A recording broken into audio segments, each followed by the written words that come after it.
Dr. Sasa, welcome to the program. Can I start by asking you about the deadly force that the junta is using against protesters? Amnesty International is saying that its strategy has turned to shoot to kill the protesters. Do you believe that's what's happening on the ground in Myanmar? Unfortunately, I'm afraid that is true and fact. It's getting worse and worse because they have been declaring the war against its own people. So the snipers are on the trees, snipers are on the floor, on the roof, and they are on everywhere, and they are just shooting. And this is just so sad to see.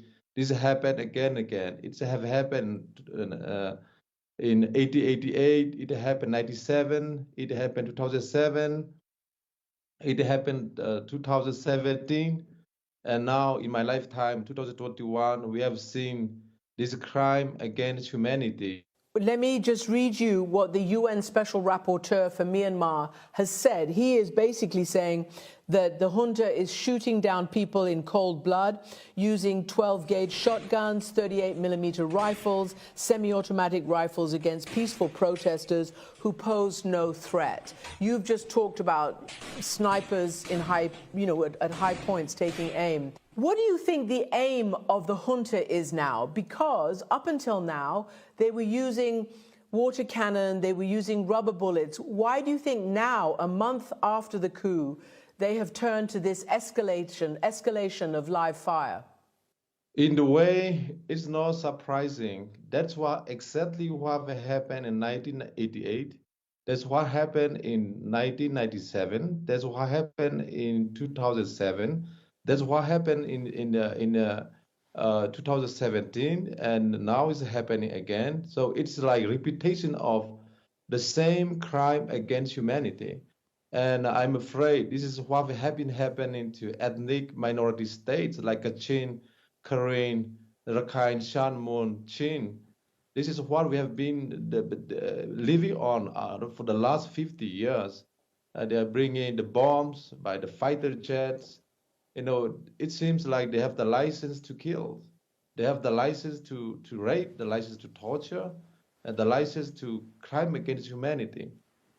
Dr. Sasa, you mentioned all these ethnic minorities. Of course, the world knows about the attacks and the brutality against the people of Rakhine State. We've seen how the Rohingya have been pushed out of Myanmar. So we understand that. We put that into context. And I want to ask you this because we also spoke to the UN Special Envoy for Myanmar, as you know, Christiane Amanpour. She said this to us. I want to play what she told us about the protesters themselves. This is the only thing they can do to resist and in this peaceful mean, because in my view, the Tamado, the army, is just waiting that also people will take arms and defend themselves. So it's very dangerous. And I beg the people in Myanmar not to fall in this trap, so to stay peaceful, but it's clearly very easy to say from a safety zone. So Dr. Sasa, she is begging the people of Myanmar, your people, not to fall into the junta's trap.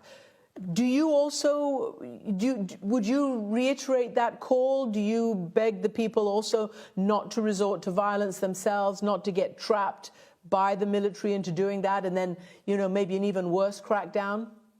The people of Myanmar are brave, courageous, and peaceful. This is a peaceful country. We are peaceful people. No one is making any violence except this illegitimate, illegal military dictatorship regime.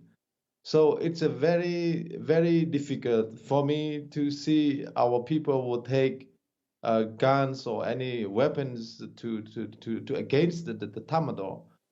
There never was ethnic minorities or any other group of people in Myanmar who come and take weapons and against the Tamador or the military regime. It was always this military regime, dictatorship that go after ethnic people, that go after marginalized people, and that go after the most vulnerable people. So, I mean, I don't think that my people will be, taking any kind of weapons against, anyone. There's no history in my country that the people of Myanmar against the police forces or the army forces. In some cases, we are just defending ourselves because they came to our door and they pointed the smoky guns to us. So in that kind of situation, of course, maybe some area they may try to protect themselves. But I think that they should not be the people should not be subjected to blame into any violence. All these violence are caused by the military junta. Nobody's blaming them. Everybody's just very concerned about them. Let me just read you something which shows their bravery, obviously, as you know. We've seen pictures of badges that a lot of the protesters are wearing. They're saying, and they put their blood type there, "Don't save me if it's not certain that I will recover my full health. I want to donate all my organs that are still of use. With thanks." And this is Sanda Ku, and we have translated this and verified that name. It is quite extraordinary what the peaceful protesters are doing. Can I ask you personally about your story? You escaped the day of the coup. I think you were with Daw Aung San Suu Kyi. Tell me what happened on that day and how you were able to flee to safety as you are now. I mean, I was supposed to take part in the formation of the government, and I was to take some senior role in the government. But we wake up in the morning of the 1st of February, and we saw ourselves locked down, and we saw everywhere the military. It was terrible, terrible, terrible. Elected officers, members of parliament who were elected by the people of Myanmar, for the people of Myanmar. They all saw themselves being locked up by the military generals. It was the very, very terrible. I mean, it's intimidating. It was torturing on the face of democracy and the freedom that we want. And so I was asked to leave as soon as possible so that I can speak out about it. So I have to dress as taxi driver and with taxi driver, and that way it take me 3 nights and 3 days nonstop traveling from there to where I am, and and be a little bit more safer. So it was terrible. Have you been in touch with Aung San Suu Kyi since? No, no one. They all are be silenced by guns. I mean, so even her lawyers cannot see her. So we are worried and concerned about her health. We don't know what's happening to her. And our president, Wu Min, is being detained illegally, the same with her. So there's several people, more than thousands, have been illegally detained by illegal government, illegal dictatorship. So, 54 people of Myanmar are under siege by military illegitimate governments. It seems to me that they are trying to create a situation so that the people will come out with anger so that they can kill them all by automatic guns, weapons. So, they have created a situation where this will happen. So it's a very, very worrying and concerning. So, Dr. Sasa, you said you had to escape in order to be able to tell the world what's going on. You're telling us now, but you are part of a group that is, of sort of a shadow government, and you are liaising with the UN. What are you telling the UN? What do you want to tell the international community? And what do you think you can get them to do? First, we need the protections. The people of Burma are protectless. There's no one who will protect them.